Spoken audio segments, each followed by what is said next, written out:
Bismillahirrahmanirrahim. Assalamualaikum warahmatullahi wabarakatuh.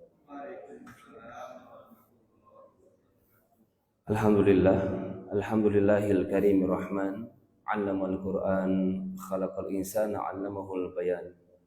Asyhadu an la ilaha illallah wahdahu la syarikalah wa asyhadu anna Muhammadan abduhu wa rasuluhu fala nabiyya ba'dah.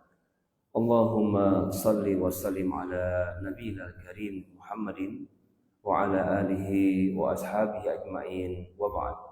Subhanaka la ilma lana illa ma 'allamtana innaka antal alimul hakim. Rabbana zidna ilma.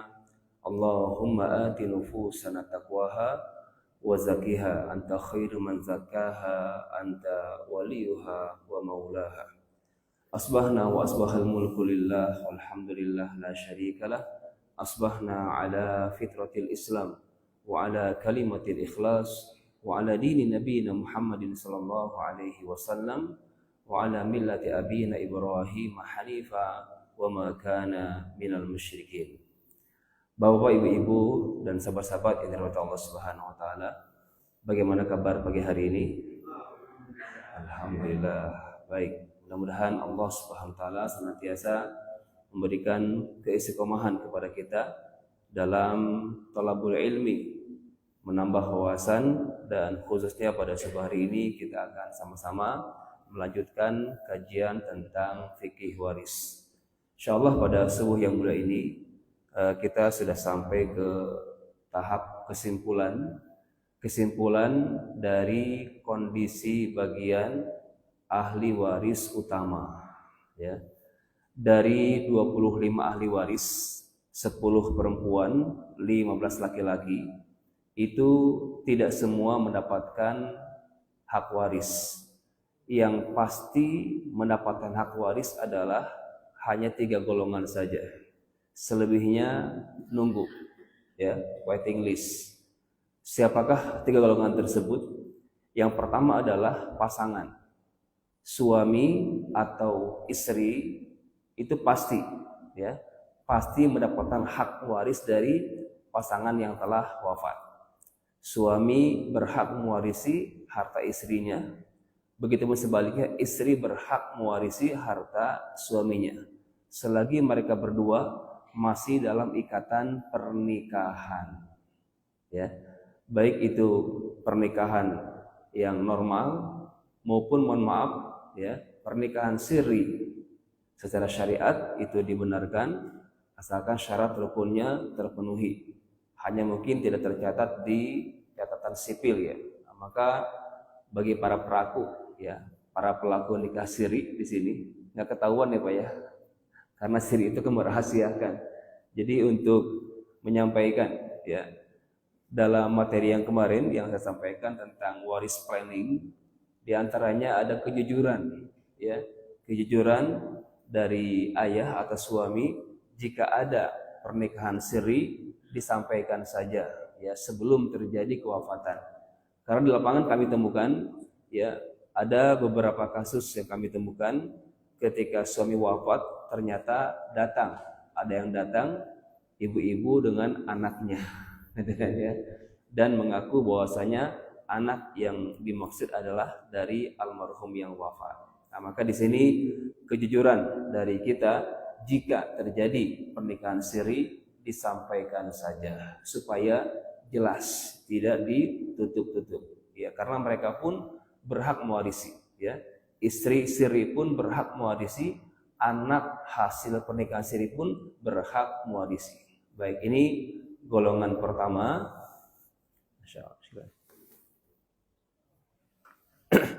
Golongan pertama yang mendapatkan hak waris yaitu pasangan suami atau istri.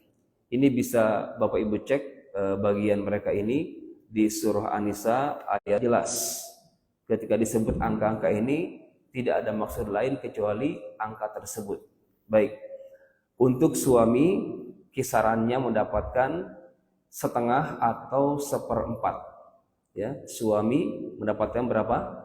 Setengah atau seperempat, tergantung istri yang wafat apakah meninggalkan keturunan atau tidak. Nah, Sering di lapangan mungkin bahasanya itu ada anak atau tidak ada anak. Nah, khawatir pemahamannya itu cucu nggak masuk nih, ya. Nah, maka di sini dalam ayatnya Allah mengatakan kalimat walad, ya. Al-walad dalam ayat ini adalah keturunan. Al-far'ul waris, keturunan yang berhak mewarisi, tidak hanya anak saja. Cucu pun bisa berpengaruh kepada pasangan suami atau istri, ya. Walakum nisfu ma taraka azwajukum illam yakun lahunna walad. Nah, kata walad di sini bukan hanya anak saja, tapi dicek ketika anak tidak ada nggak garis cucu, ya. Cucu nggak ada nggak garis cicit dan lain sebagainya. Baik, ini untuk suami mendapatkan setengah dari harta istrinya jika istri yang wafat. Nah, patokannya adalah ke yang meninggal, bukan ke yang hidup. Ya, ketika misalkan seorang duda bawa anak 5, nikah dengan gadis kaya raya, hari ini nikah, besok meninggal istrinya. Nah, kira-kira suami berapa bagiannya? Setengah. Yang anak yang ada itu adalah anak dari suami, sedangkan yang meninggal adalah istrinya. Saat itu istri yang wafat tidak ada keturunan sama sekali, nah, maka berhak mewarisi setengah dari istri yang wafat tersebut. Baik. Ini kemungkinan yang pertama, kondisi suami mendapatkan setengah bagian, ya. Maka di sini penting penanaman iman terlebih dahulu, ya kan? Kalau lihat angka, nanti khawatirnya keluar kata-kata enak banget ya suami mendapatkan setengah. Nah, inilah angka-angka yang telah ditetapkan Allah Subhanahu wa taala. Jangan lihat angkanya, tapi lihatlah zat yang telah menetapkan bagian-bagian tersebut. Allah yang Maha Adil, Allah yang Maha Bijak menetapkan ketentuan ini. Suka tidak suka, maka ikuti apa yang telah ditetapkan Allah Subhanahu wa taala. Insyaallah berkah, insyaallah menenteramkan. Yang kedua, suami mendapatkan 1/4 bagian. Jadi turun setengahnya, dari setengah ke 1/4. Kapan? Jika istri yang wafat meninggalkan keturunan. Terserah apakah laki-laki atau perempuan, apakah anak atau cucu, yang penting ada keturunan, maka suami tersebut turun bagiannya dari setengah ke 1/4. Nah, ini pasti hanya dua kemungkinan, antara setengah atau 1/4, tergantung ya ada tidak adanya keturunan. Makanya ayatnya itu Allah simpan setelah ayat ke-11, ya. Ayat ke-11 ini bahasan tentang anak dan orang tua, ya.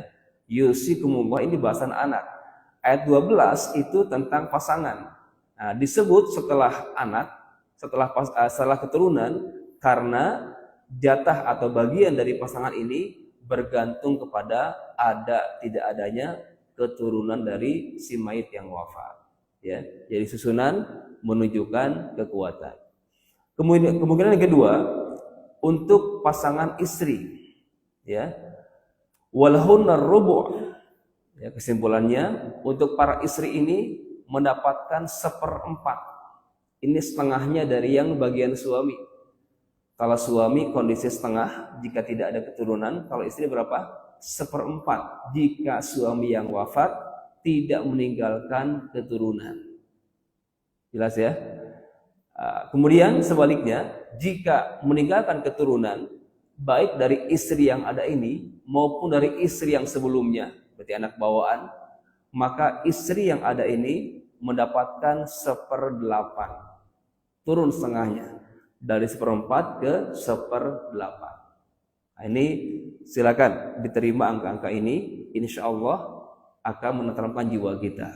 Ini kesimpulan yang pertama untuk golongan pertama dari ahli waris utama yang pasti dapat warisan, yaitu pasangan suami atau istri.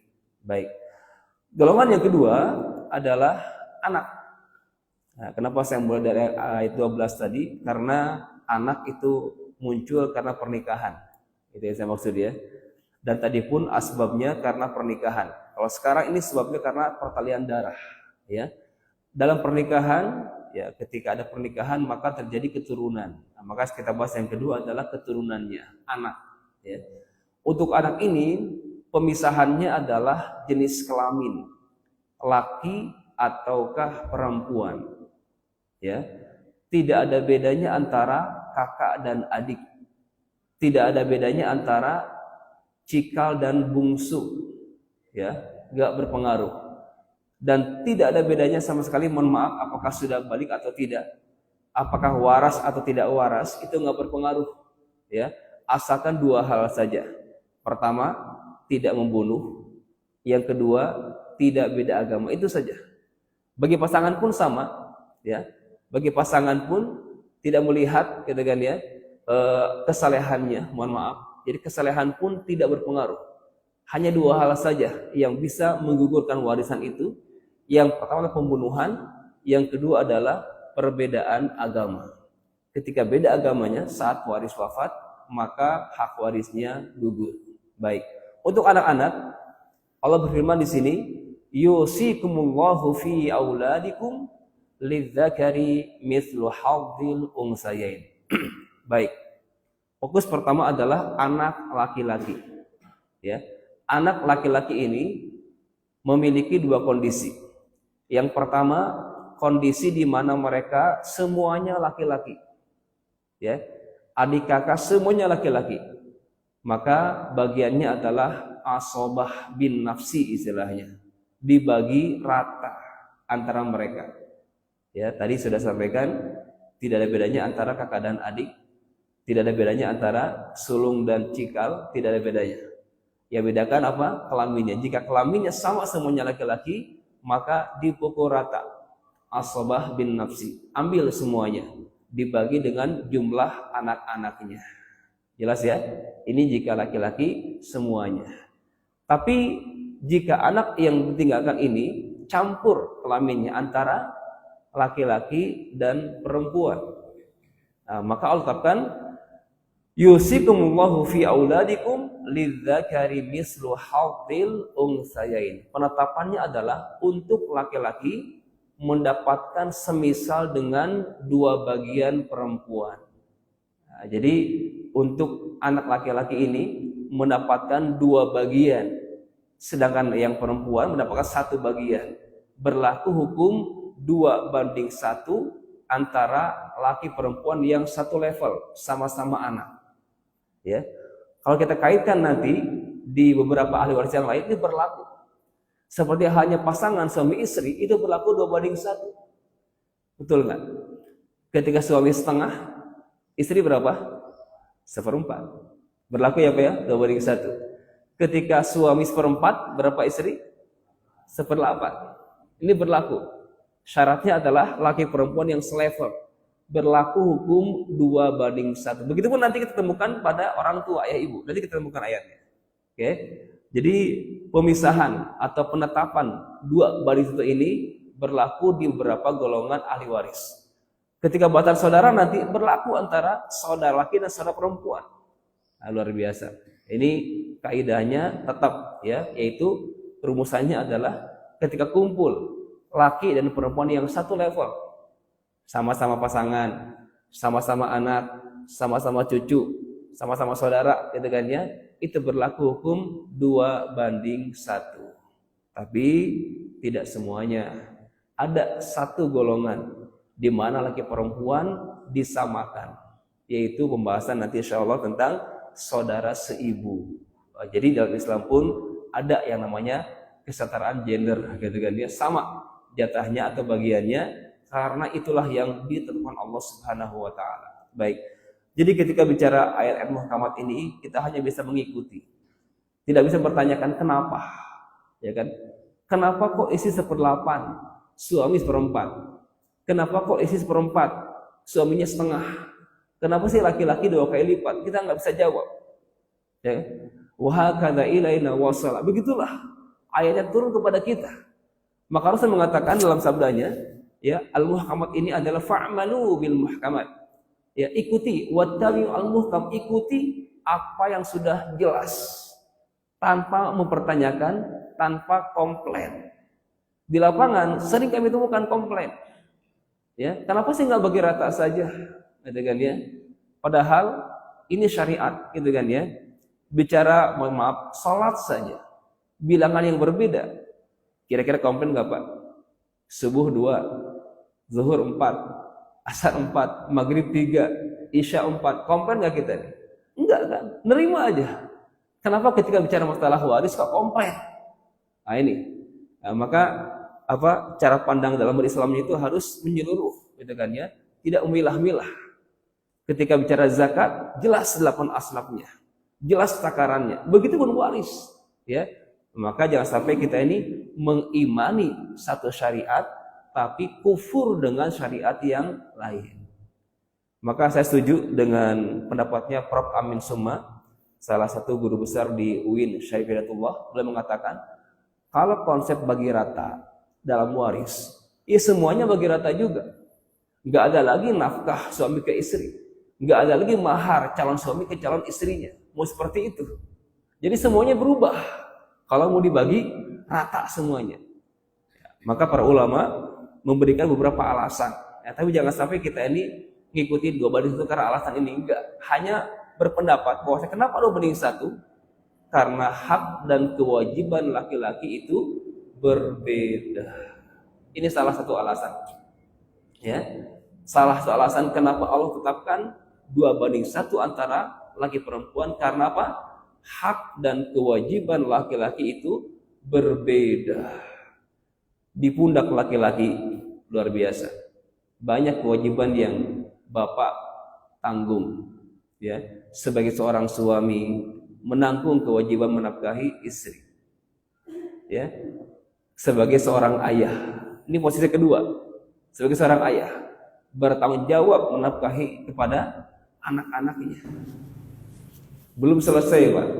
Posisi ketiga, sebagai apa? Anak laki-laki.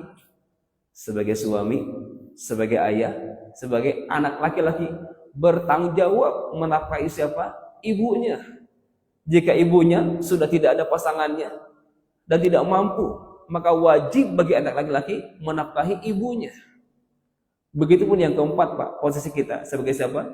Saudara laki bertanggung jawab kepada saudara perempuannya. Perwalian ketika nikah, gitu kan ya, pengayoman, pengasuhan, dan lain sebagainya. Ini laki-laki. Sedangkan di pundak perempuan, mohon maaf, tidak ada kewajiban ya Bu ya. Istri nggak wajib menafkahi suaminya. Betul nggak Bu? Nggak wajib. Kalau ibu mau ngasih, boleh nggak Bu? Boleh. Itu kebaikan ibu. Kalau nggak ngasih, nggak berdosa. Sebaliknya suami berbalik. Ya, ketika melaksanakan nafkah pada istrinya berpahala. Tapi kalau misalkan menahan nafkah pada istrinya, dosa itu bagi suami. Maka al-wajib, ya, ma talabu asy-syar'i talaban jaziman. Permintaan dari syariat untuk apa? Dilaksanakan harus kudu, gitu kan ya. Maka ujungnya adalah ma yuthabu ala fa'ilihi wa yu'aqabu ala tarikihi. Kewajiban adalah berpahala jika dikerjakan dan berdosa jika ditinggalkan. Ya, istri tidak wajib menafkahi suaminya. Begitupun ibu, mohon maaf, tidak wajib mengasuh anaknya. Ketika suami wafat, Bu, siapakah yang wajib mengasuh anak-anak ibu? Apakah ibu? Tidak. Tapi siapa? Keluarga suami. Rasulullah SAW ketika wafat, yang ngasuh beliau siapa? Kakek dari jalur ayahnya. Betul kan? Ya. Ketika kakeknya wafat, Abdul Muthalib dengannya disambung oleh siapa? Pamannya Abu Thalib, paman dari jalur ayahnya. Jalur laki. Nah, jadi mohon maaf, pengasuhan itu Bu, itu ada di pundak laki-laki. Ya. Ibu hanya wajib mengasuh itu sampai usia susuan saja. 2 tahun. Ketika bayinya masih ya lahir, anaknya masih bayi gitu kan ya, itu hanya 2 tahun itu wajib menyusui. Ya, setelah itu gugur kewajiban ibu mengasuh anak tersebut, serahkan kepada keluarga pihak ayah. Tapi jika ada ibu yang mengambil pengasuhan, itu adalah kebaikan ibu. Jelas ya Bu ya, beda antara kewajiban dan kebaikan. Itu di pundak laki-laki, ya, ada kewajiban. Bagi mohon maaf tadi, sebagai istri, sebagai ibu, yang ketiga sebagai anak perempuan. Sebagai anak perempuan, ketika sudah menikah Bu, mohon maaf, sudah nggak wajib lagi kepada Orang tuanya. Nomor satu bagi istri siapa? Suaminya. Berpindah, Pak. Luar biasa nih. Jadi kalau kita lihat berbicara hak dan kewajiban harus seimbang. Maka bagi laki-laki jangan hanya menuntut haknya saja, tunaikan kewajibannya. Hak kita, Pak, 2 kali lipat, ya kan? Kalau 8 kira-kira cukup nggak, Pak? 2 bagian tersebut masih kurang ya, Pak ya. Belum istrinya 4, anaknya banyak, ibunya masih ada, plus mertua, wah luar biasa. 2 bagian tadi kurang. Makanya ibu mohon maaf jangan minta bagi rata, Bu. Kasihan yang laki-laki. Jadi sudah jelas syariat itu hak dan kewajiban laki perempuan itu berbeda. Ketika ihram haji atau umrah, ihramnya sama atau beda? Beda. Kalau perempuan enak ya Bu ya, pakai baju aja. Kalau kita gimana Pak? Oh, luar biasa. Hanya 2 helai kain, atas dan bawah, tanpa apa-apa. Beda ihramnya laki-laki dengan ihramnya perempuan dan lain sebagainya. Baik, maka di sini ikuti wattabi'u al-muhkam. Ikuti yang sudah ditetapkan Allah Subhanahu wa taala, insyaallah itu untuk kebaikan kita. Baik. Jadi untuk laki-laki kesimpulannya 2 kemungkinan. Yang pertama adalah dibagi rata jika semuanya laki-laki. Yang kedua, ketika kumpul laki dan perempuan asalkan satu level, satu derajat, maka terjadilah hukum 2:1 antara mereka. Teknisnya adalah setiap laki-laki diberikan 2 bagian. Ya, ketika bapak punya 5 anak, ya, 3 laki 2 perempuan, maka hitungannya adalah setiap laki-laki 2, 2, 2. Yang perempuan 1, 1. Jadi ketika kumpul 5 anak ini, jangan dilihat jumlah anaknya, tapi lihat apa jumlah bagiannya. Jumlah anaknya 5, bagiannya 5 bukan? Bukan. Tapi berapa? Ada 8. 2, 2, 2 sudah 6. Tambah 1, 1 jadi 8. Jadi laki-laki mendapatkan 2/8 masing-masing. Perempuan 1/8 dari sisa setelah yang lainnya. Nah, baik itu gambaran kesimpulan dari anak laki-laki dengan 2 kemungkinan. Berikutnya adalah kesimpulan berikutnya untuk anak perempuan. Ini bicara polos, anak perempuan saja, tidak ada laki-lakinya. Nah, maka Allah tetapkan di sini, fa in kunna nisaa fawqa snataini falahunna thulutsa ma tarak wa in kanat wahidatan falahan nisf. Baik, untuk anak perempuan saja patokannya adalah lihat jumlah mereka. Kalau laki-laki nggak lihat jumlah, ya, laki-laki itu lihat apa? Kumpul nggak sama yang perempuan. Laki-laki semua bagi rata. Ada perempuannya 2:1. Kalau perempuan berbeda, lihat jumlah mereka. Fa in kunna nisaan, kalau semuanya perempuan, fawqa snataini, dengan jumlah 2 atau lebih, 2 ke atas, berarti jamak dalam faraid itu dimulai dari 2. 2 orang sudah jamak. Berapakah bagian untuk anak yang 2 orang itu? Allah mengatakan falahunna thulutsa ma tarak. Bagi mereka mendapatkan 2/3 dari harta peninggalan orang tuanya yang wafat. Kalau bicara pasangan, pasangan yang meninggal. Kalau bicara anak, siapa yang wafat? Orang tuanya, bapaknya atau ibunya meninggalkan dia sebagai anaknya. Maka jika semuanya anak perempuan dengan jumlah 2 atau lebih, maka bagi perempuan yang banyak tadi 2/3 dibagi jumlah mereka. 5 anak perempuan, udah 2/3 dibagi 5. 9 perempuan, 2/3 dibagi 9. 2 perempuan, 2/3 dibagi 2. Jelas ya? Itu penetapan dari Allah Subhanahu wa taala. Jika semuanya perempuan, berarti mohon maaf, jika perempuan semuanya, berarti harta bapak bocor. Ya.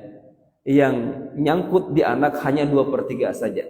Sisanya itu bocor. Bocornya kemana? Ke laki-laki. cari laki-laki yang terdekat ke si mayit. Cek gitu kan ya. Pertama adalah saudaranya ada nggak?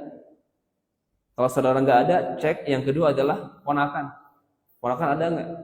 Ponakan nggak ada, cek lagi paman. Jalur ayah ada nggak? Paman nggak ada, cek lagi sepupu. Nah, di sini menelusuri asobah. Siapa yang dapat sisa ini? Yaitu laki-laki terdekat. Itu yang Rasulullah sabdakan.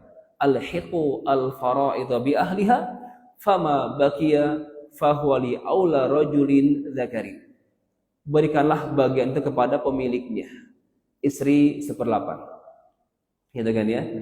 Adapun sisa 7/8-nya, cari laki-laki terdekat. Ada anak, ada cucu, ada ayah, ada kakek dan sebagainya. Silakan ya.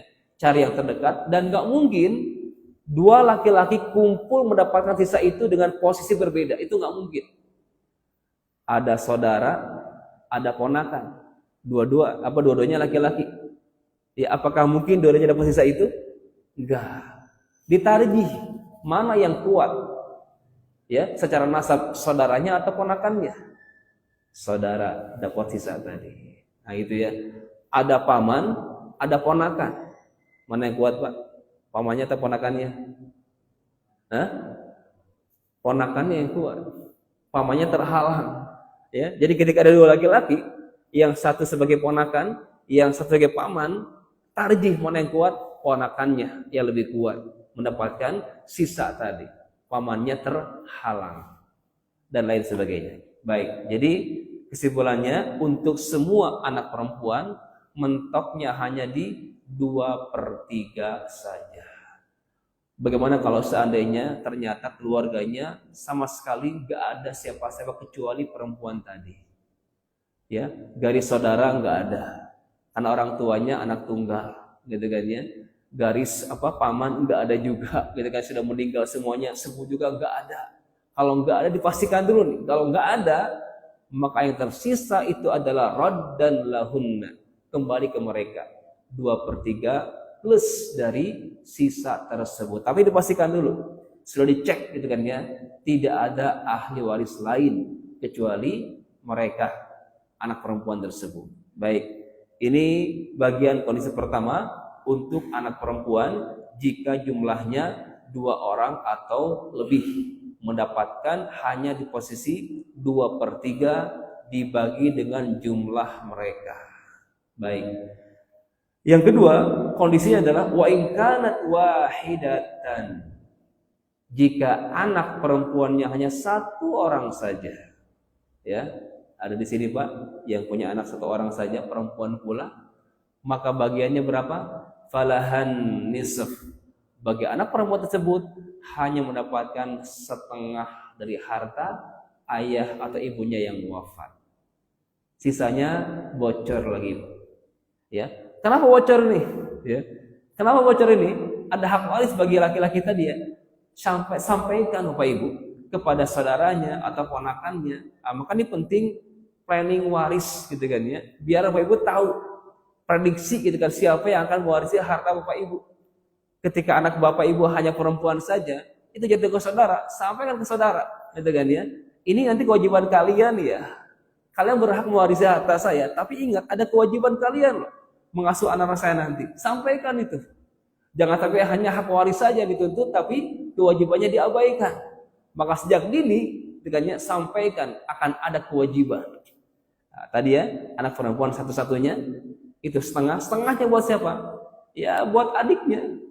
Nah, jadi ibu sebagai istri itu ipar gitu kan ya. Jangan jelas Bu. Ibu hanya 1/8 loh Bu. Ya. Ibu 1/8, anak perempuan itu setengah, sisanya untuk siapa? Untuk adik ipar ibu.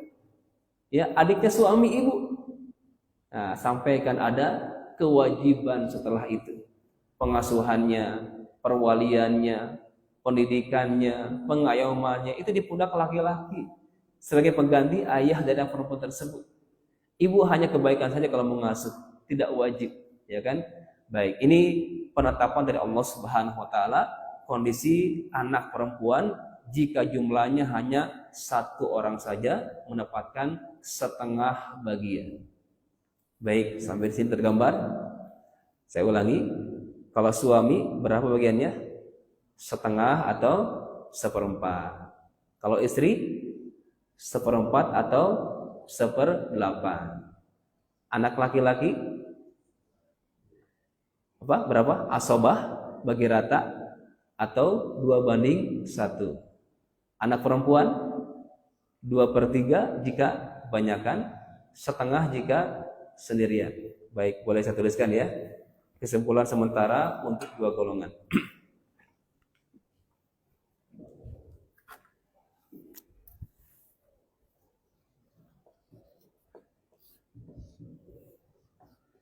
Suami di setengah.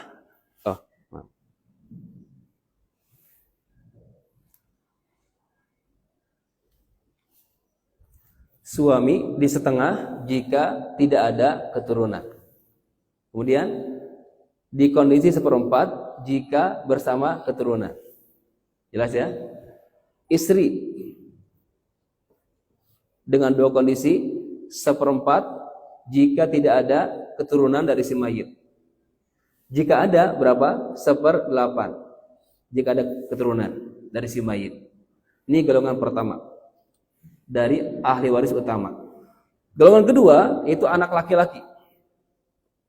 Anak laki-laki dengan dua kondisi juga. Jika semuanya laki-laki mendapatkan apa? Dibagi rata. Asobah, dibagi rata antara mereka. Jika kumpul laki-laki dan perempuan, adik kakak atau kembar, ya kan, terserah, yang penting laki perempuan kumpul, maka bagiannya asabah bil ghair namanya. Hukumnya 2:1 antara laki perempuan. Jelas? Ini untuk kondisi anak laki-laki. Anak perempuan tergantung apa? Jumlahnya, ya. Jika jumlahnya banyak, berapa tadi? 2/3. Ini jika jamak. 2 atau lebih. Jika sendirian berapa? 1/2. Ini single. Satu orang saja mendapatkan setengah. Jika kumpul laki dan perempuan, maka tadi hukumnya sama, 2:1 antara mereka. Ini golongan kedua dari ahli waris utama. Jelas ya? Baik, lanjut. Golongan ketiga yaitu siapa? Orang tua.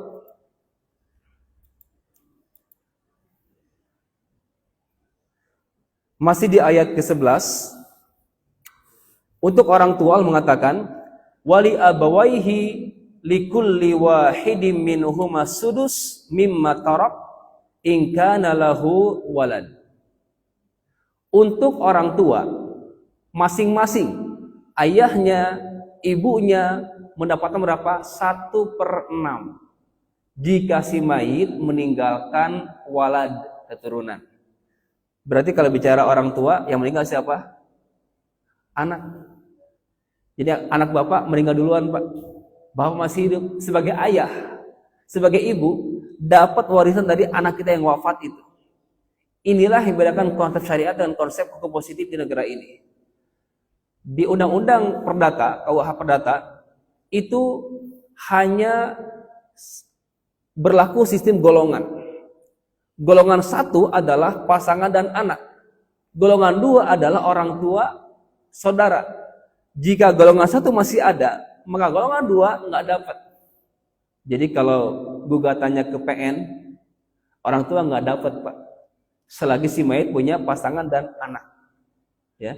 Dan di hukum positif pun nggak berlaku agama, mau anaknya muslim atau kafir dapat dua-duanya. Dan nggak berlaku jenis kelamin, mau laki perempuan dibagi rata. Ini konsep dalam hukum positif di negeri ini, ya, jauh berbeda, ya. Maka ini tawaran ini jangan sampai tergoyahkan. Udah bagi rata aja lah. Berarti ngikutin undang-undang manusia itu kan ya, yang dibuat oleh warisan Belanda saat itu, BW ya kalau nggak salah. Tapi tidak dengan hukum Allah Subhanahu Wa Taala. Maka logikanya disimpan dulu, kedepankan imannya, ikuti apa yang telah ditetapkan Allah Subhanahu wa taala. Baik, kembali ke ayat tadi, wali abawaihi likulli wahidin minhum sudusu mimma tarak in kana lahu walad. Ayah 1/6, ibu 1/6 jika si mayit meninggalkan keturunan. Jelas? Yang kedua, fa illam yakun lahu walad. Jika si mayit tidak meninggalkan keturunan, gak ada anak tuh, karena belum nikah misalkan. Kalau tadi punya anak berarti sudah nikah. Yang kedua ini belum punya anak, ya mungkin baru nikah atau belum nikah, meninggal anak bapak ibu. Maka warisan untuk orang tuanya berapa? Wa warisahu abawahu fali ummihi sulus. Yang mewarisi si mayit tadi adalah orang tuanya, ayah dan ibunya. Disebutkan di sini fali ummihi sulus, ibunya 1/3. Berapa ayah jadinya? Berapa? Sisanya. Kan tadi ayatnya wa warisahu. Yang mewarisinya adalah orang tuanya, ibu 1/3. Berarti ayah bukan 2/3, bukan. Nah, ini yang kami koreksi di PA Pengadilan Agama itu karena mereka rujukannya KHI. Di kompilasi hukum Islam yang ada di Pengadilan Agama itu ada pasal yang menetapkan ayah mendapatkan 2/3 jika anak yang wafat ini tidak meninggalkan keturunan. Ini salah fatal. Ya. Karena ayah ini kan asobah. Asobah itu kan fleksibel. Bisa kemungkinan asobah itu mengambil semua harta. Hazal mal kullahu, itu asobah. Ketika si mayit ini nggak punya anak dan hanya meninggalkan ayahnya saja, nggak ada yang lain. Ibunya udah nggak ada, ya. Saudara terhalang oleh ayah. Maka ayah berapa? Hazal mal kullahu, ambil semuanya, Pak. Itu asobah. Tapi kalau kita tetapkan ayah 2/3, gitu kan ya, sudah pasal tadi, itu bahaya. Karena ayatnya pun nggak disebutkan 2/3 bagi ayah, tapi apa? Sisa. Nah, maka penting di sini, jadi khawatir saat itu para perintis pembuat kompilasi hukum Islam menafsirkan ayat ini dengan kondisi 2/3 bagi ayah. Ini kurang tepat. Nah, jadi kalau konteksnya ini mewarisinya adalah orang tuanya, ibu 1/3, ayah adalah sisanya. Jelas ya? Ini jika si mayit tidak meninggalkan keturunan. Ya. Baik, terakhir ada ujungnya di sini. Fa in kana lahu ikhwatun fali ummihi sudus. Jadi ibu, mohon maaf sekali untuk ibu-ibu. Jangan dulu belum titik ya, baru koma. Jadi ibu ini ada golongan yang mempengaruhi beliau. Itu apa? Jumlah saudara si mayit. Jumlah saudara si mayit. Berarti anak siapa ini? Anak si ibu ini. Betul gak? Kan yang meninggal anak si ibu ini. Si mayit ini punya saudara ya, anak si ibu kan ya. Jika si mayit ini punya saudara yang banyak, 2 atau lebih, terserah mau kandung, mau seayah, mau seibu, mau laki perempuan, terserah. Ayatnya ini istilahnya mutlak, ikhwat itu mutlak, umum, tidak terikat, asalkan jamak. Maka mohon maaf, ibu bergeser dari 1/3 ke 1/6. Jelas ya Bu ya? Baik, kesimpulannya. Untuk hak waris ayah, mohon maaf, ini saya hapus. Untuk hak waris ayah kondisi terbesar adalah mendapatkan asobah. Jika si mayit tidak meninggalkan keturunan, ambil itu buat ayah, semua harta. Jika enggak ada siapa-siapa lagi, hazal mal kullahu. Oke. Sebaliknya, jika ada anak, berapa ayah? Berapa? 1/6. Ini untuk ayah. Jika si mayit punya keturunan, terserah. Mau laki, mau perempuan, mau anak, mau cucu, ala keturunan saja. Maka bagi ayah si mayit ini mendapatkan 1/6 saja. Oke. Ini kesimpulannya. Ibu bagian terbesar adalah 1/3. Jika si mayit tidak meninggalkan keturunan. Plus yang kedua, tidak ada jamak dari saudara si mayit. 2 syaratnya. Tidak ada keturunan dan tidak ada jamak dari saudara. Baru safe buat ibu di sepertiga sebagai ibu kandung dari anak yang meninggal.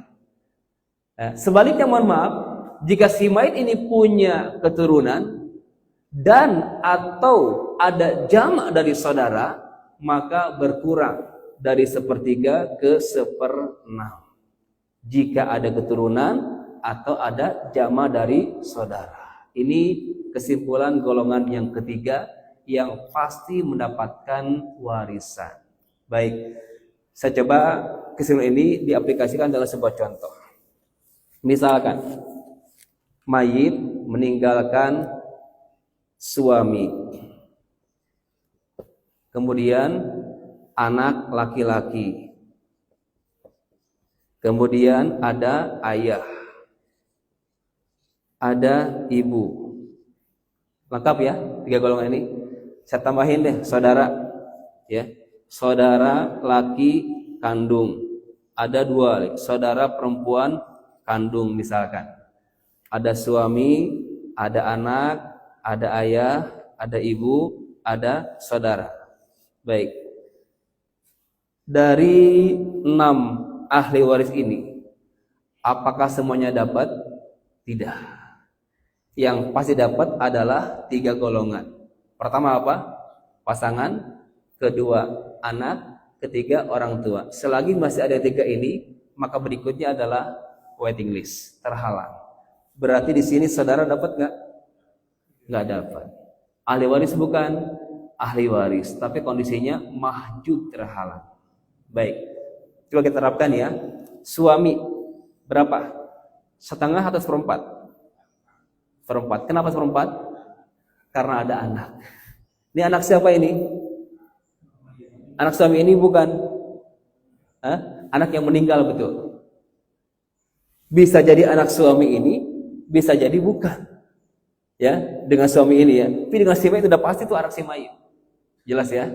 Baik, suami 1/4. Karena si mayit yang wafat, istrinya ini meninggalkan keturunan. Ini anak si mayit. Oke. Anak laki-laki berapa? Asobah. Ya kan? Ini laki-laki aja kan ya? Asobah. Ambil sisa. Nanti ya, berapa asalnya kita belum tahu. Belum tahu sisa berapa nih. Simpan aja dulu asobah. Asobah. Ayah, berapa ayah? Jika ada anak berapa? 1/6. Jelas ya? Tadi ini ayah nih. Ini 1/6. Jika ada anak. Ada aja 1 orang. Udah 1/6. Ibu. Berapa? 1/6 juga ya? Ada anak, ada jamak lagi. Gitu kan ya, 2 syaratnya ini terpenuhi ini, 1/6. Ada anak, ada jamak. Maka ibu di 1/6. Saudara dapat nggak? Nggak dapat. Mahjub, terhalang. Oleh siapa? Oleh anak dan ayah. Ya, jadi saudara nggak dapat. Nah, silakan di sini kita hitung nih.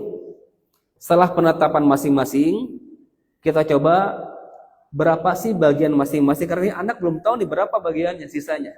Oke. Bisa nggak dihitung ke harta? Bisa. 1/4 kali harta, 1/6 kali harta, 1/6 kali harta, sisanya buat anak. Boleh, jika sudah ada liquid. Ya. Kalau belum, contoh rumah, ya kan belum di appraisal, kan tunggu lama, belum dijual, waktunya lama juga. Setidaknya di hari itu ditetapkan berapa bagian masing-masing ahli waris. Caranya adalah berapa KPK dari 466? Berapa KPK-nya? 12. KPK kelipatan persekutuan terkecil. 12. 12 dibagi 4 dikali 1 berapa? 3. Masya Allah. 12 dibagi 6 kali 1 berapa? 2 ya. Oke. 12 bagi 6 berapa? Kali 1? 2. Ini nggak dapat. Berapa sisa untuk anak laki-laki? Ini 3, 2, 2. Berapa? 7. Sisa berapa? 5. 5 saham untuk anak laki-laki. Jadi terakhir adalah 3/12, 5/12, 2/12, 2/12 dikali harta waris net setelah dibayarkan hutang dan wasiat. Netnya adalah kali bagian ini. Jadi sementara, mohon maaf, disinilah ujung dari penyelesaian waris Bapak Ibu. Ma'rifatu kulli warisin haqqahu. Masing-masing ahli waris menyadari, mengetahui berapa hak warisnya masing-masing selesai. Ini ujungnya. Terserah nanti di teknisnya apakah mau per item, misalkan perhiasannya dulu, mungkin yang gampang dicairkan, atau depositonya mungkin, atau kendaraannya dijual, silahkan. Yang pasti adalah bagian ini tidak akan berubah. Gimana kalau misalkan ternyata ibunya meninggal? Ya udah, hak warisnya nggak gugur. Seperti tadi, diwariskan kepada yang lainnya. Wallahu a'lam bishawab. Baik, itu mungkin pada hari ini yang bisa disampaikan. Baru kesimpulan terakhir dari ahli waris utama. Berarti bulan depan kita sudah mulai masuk bahasan tentang ahli waris yang waiting list. Kita dari cucu ya, cucu, kakek nenek, saudara dan lain sebagainya. Baik, silakan MC jika ada pertanyaan atau argumen. Masya Allah, terima kasih Ustaz budaya. Baik, para jamaah yang ingin bertanya silakan. Bapak, ibu-ibu pun juga. Ya.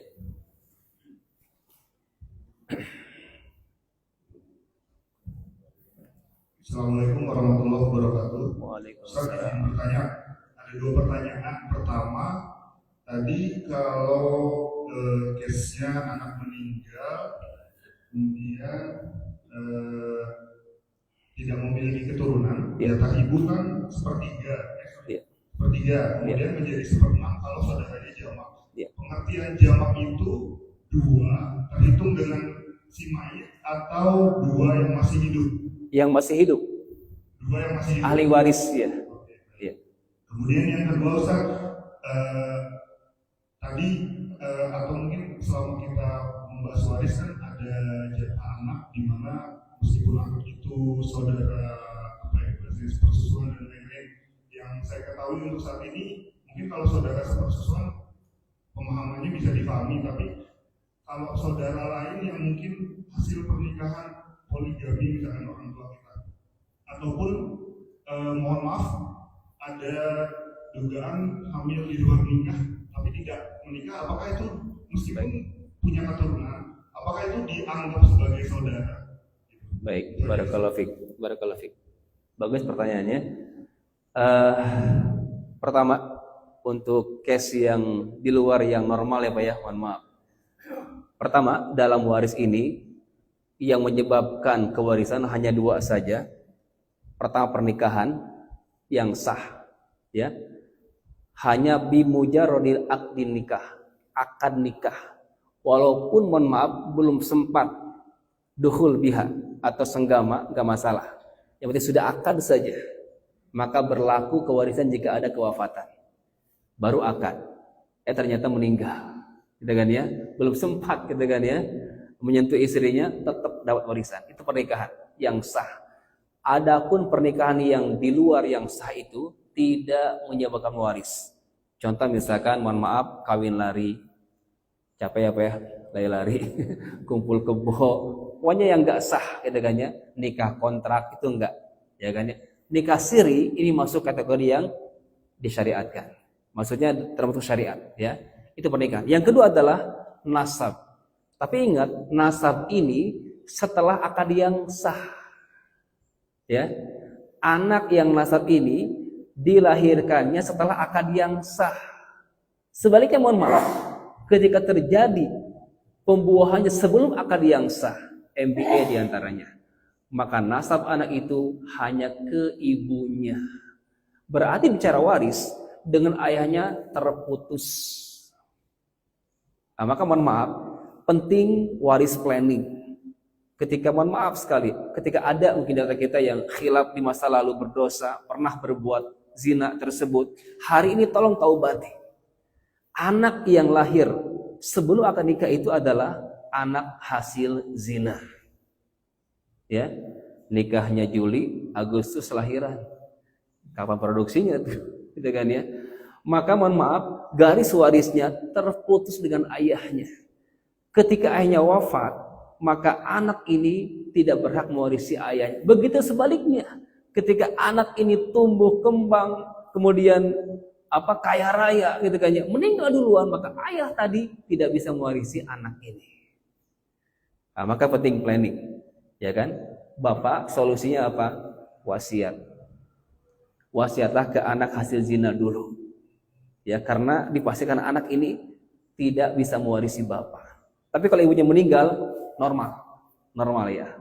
Ini pernah ke sini kami tangani, Pak. Dan mohon maaf, di lapangan kami temukan hampir rata-rata hasil MBA ini lahirnya anak perempuan. Hampir rata-rata, enggak semuanya sih, rata-rata. Jadi kasusnya kami temukan ya, ketika ada indikasi almarhum ayah ini bukan gibah pelajar buat kita ya. Ya, ada indikasi bahwasanya beliau suka jajan. Kan ya. Dan qadarullah ternyata anak pertamanya perempuan pula. Nah, dengan ilmu yang saya miliki, ketika konsultasi saya tanyakan kepada ibu atau istri dari almarhum ini yang sudah wafat. Ibu, mohon maaf, apakah anak pertama ini mohon maaf sekali gitu kan ya. Saya sampaikan minta maaf gitu kan ya. Dihasilkannya setelah akad yang sah, saat itu jawab iya gitu kan ya. 2 hari kemudian suami dari anak perempuan ini, berarti mantu si ibu, telepon saya. Ustaz, ternyata istri saya ini adalah anak hasil ya MBA mertua saya. Jadi ayahnya wafat kan saat itu. Dapat nggak hak waris anak perempuan ini? Nggak bisa mewarisi. Ya, nggak bisa mewarisi. Nah, maka solusi kedua, kalau tidak ada wasiat saat hidup, maka yang kedua adalah pemberian. Ya, surah An-Nisa ayat ke-9, wa idza hadara qismata ulul qurba wal yatama wal masakin farzuquhum, kasihlah. Ya, kasihlah sekedarnya, keikhlasan. Ya, cuman kan kalau keikhlasan ahli waris, saya nggak tahu bagaimana komitmen ahli waris yang ada, mau ngasih enggak? Itu semaunya dia. Tapi kalau di awal kita berwasiat, itu sudah ada tekanan di awal. Tolong wasiat untuk anak hasil zina saya, gitu kan ya. Silakan. Cuman masalahnya di lapangan, ketika itu si bapak inilah yang menjadi wali pernikahan anak perempuan ini. Ya, kira-kira sah nggak apa pernikahannya? Udah berbuat zina, hasil zinanya dinikahkan oleh dia. Harusnya walinya siapa? Hah? Wali hakim. Karena terputus semuanya, Pak. Kakek jalur ayah terputus, saudara kandung terputus semuanya, terputus karena perzinaan tadi. Wah, hakim yang jadi wali harusnya. Ya, tapi ketika si bapak jadi wali dengan alasan itu aib, ini udah 2 kali dosa. Pernikahannya sah nggak kira-kira? Pernikahannya sah, tapi si bapak tadi menanggung dosa kedua kalinya. Yang pertama dosa zina, yang kedua apa? Dosa berbohong. Ya, wallahu a'lam bishawab. Maka terbuka saja, segera taubati kehilapan yang sudah kita lakukan. Maka anak zina tadi ya, anak zina itu tidak bisa mewarisi ayahnya, begitupun ayah tadi tidak bisa mewarisi anak zinanya. Ya, kemudian susuan, ar-radha'ah, anak susuan pun mohon maaf tidak menyebabkan kewarisan. Ya, ketika ada ibu nyusuin anak tetangga, gitu kan ya, nggak kebayang ya kalau susuan ini jadi sebab waris. Pasti ibu-ibu pasti ngantri tuh nyusuin anak orang kaya biar dapat warisan, gitu kan ya.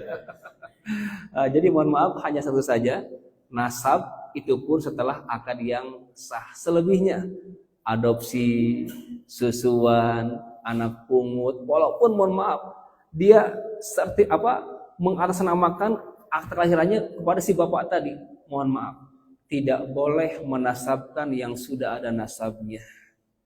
Sering kami temukan adopsi itu kan ya, aktenya atas nama si bapak yang angkat tadi. Mohon maaf, anak angkat itu bukan mahram. Itu anak orang lain, kecuali kalau bapak angkat tadi ponakan sendiri atau sepupu sendiri, lain cerita. Tapi kalau dari rumah sakit kan jelas nasabnya tuh, ada kan silsilahnya. Jangan merubah. Ya kan, dibikin akte dan sebagainya. Mohon maaf, tidak bisa berubah syariat, Pak. Itu bukan mahram bapak. Jika perempuan itu mohon maaf bukan mahram bapak. Jika laki-laki ibu, hati-hati, bukan mahram ibu. Itu orang lain. Hanya kita hak asuh saja. Di sana pahalanya dan tidak menabrak syariat yang lainnya. Bahkan di zaman Rasul pun adopsi itu sudah dihapuskan sebenarnya itu. Tradisi anak angkat itu. Karena ketika itu tradisinya aib bagi ayah angkat menikahi istri anak angkatnya, mantan istri. Kan saat itu Zaid bin Harisah kan menceraikan istrinya, maka Rasulullah menikah dengan istri dari mantan istri dari anak angkatnya itu. dihapuskan semuanya itu, ya tradisi-tradisi yang tidak sesuai dengan syariat itu. Wallahu a'lam bishawab. Itu mungkin, mohon maaf. Ada lagi? Atau cukup ya, sudah siang. Selebihnya kita ngobrol saja insyaallah. Baik, kita akhiri kajian subuh hari ini dengan doa kafaratul majelis. Subhanakallahumma wa bihamdika asyhadu an la ilaha illa anta astaghfiruka wa atubu ilaik. Mohon maaf akhirul kalam. Assalamualaikum warahmatullahi wabarakatuh.